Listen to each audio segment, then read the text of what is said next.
Every floor led me deeper into fear. Daniel pressed the button for the 10th floor, expecting a simple, quiet ride. The elevator doors closed with a soft click, and the familiar hum of the machinery reassured him. He leaned back slightly against the wall, thinking about the long day he had at work and how relieved he was to finally get home. For a brief moment, everything seemed normal. But then the lights flickered. Once, twice. And a sudden cold draft brushed across his neck. Daniel shivered involuntarily. The elevator shuddered violently, as if something had moved inside it, something heavy and unseen. His pulse quickened. Then, without warning, the elevator stopped, dead, between floors. The hum of the cabin died completely, leaving only an eerie, suffocating silence. He glanced at the digital display. Floor 7, 6, 5. Confusion and panic settled over him. He pressed the button for the 10th floor again. Nothing happened. The buttons didn't light up. The metal walls around him seemed colder, almost like the elevator itself had absorbed the warmth from his body. Daniel's breathing became shallow, his heart hammering in his chest. Then he heard a faint, whispering voice that seemed to come from the corners of the elevator. "Daniel, why are you here?" The words were soft, almost delicate, yet they sent a shiver down his spine. He froze, trying to convince himself it was just his imagination. Slowly, almost cautiously, he turned toward the mirror that covered the back wall of the elevator. And that's when he saw it. His reflection, smiling, slowly, unnaturally. Its eyes glinted in the dim flickering light, cold and lifeless. It didn't move like he did. It leaned closer to the glass, tilting its head in a way that Daniel knew he never had. Daniel took a step back, his hands shaking as he tried to comprehend what he was seeing. The elevator doors creaked open. Relief washed over him for a split second. He stepped forward, thinking maybe he could escape. But when he looked up, he realized with a sinking feeling that it wasn't his floor. Dark hallways stretched endlessly before him, illuminated by flickering ceiling lights that warped and bent in strange angles. The walls themselves seemed to twist as shadows stretched unnaturally across the floor. Footsteps echoed softly behind him. Daniel spun around. Nothing. The elevator was empty. Yet the feeling of being watched pressed down on him, heavier than the air itself. His instincts screamed at him to leave immediately, but every hallway looked the same. The longer he stood, the more the shadows seemed to move, crawling along the walls like living things. Suddenly he felt it. A cold hand brushed lightly against his shoulder. Daniel whipped around. Nothing. The hair on the back of his neck stood up. The elevator doors slammed shut with a deafening bang and the lights went out completely. He was plunged into total darkness. Panic set in as his breathing came in quick, shallow gasps.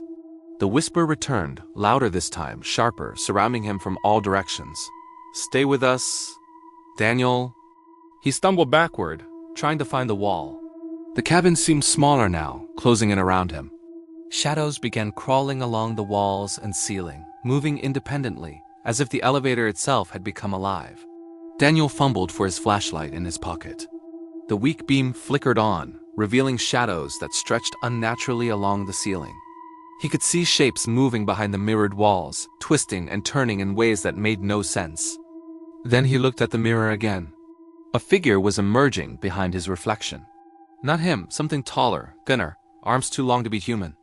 Its face hidden completely in darkness, yet he could feel it staring at him. The whispering voices multiplied, dozens, maybe hundreds, chanting together. "Now, you belong to us." Daniel's pulse raced as he pressed himself against the wall.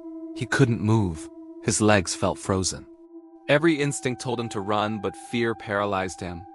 The elevator lurched violently, throwing him across the small cabin. The floor numbers blinked chaotically. 4, 8, 2, 10, 1, 13, 0.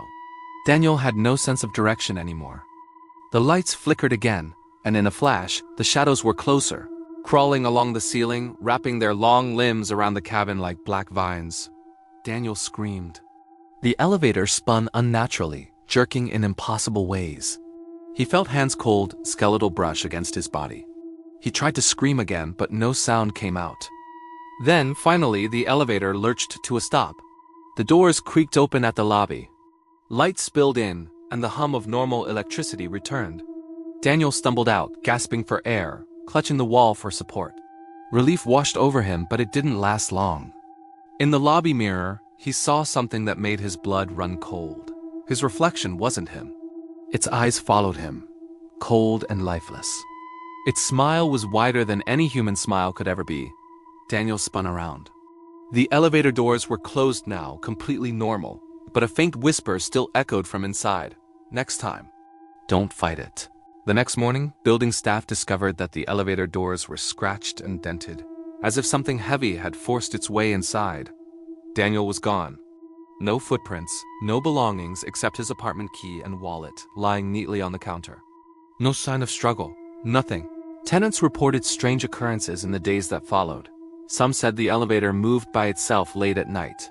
Some claimed they heard soft whispering when they pressed the buttons alone.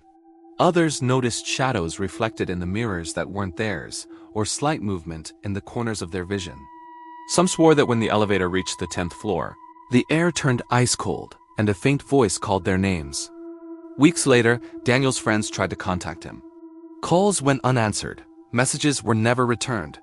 One night, a neighbor swore they saw a figure in the elevator mirror, smiling unnaturally.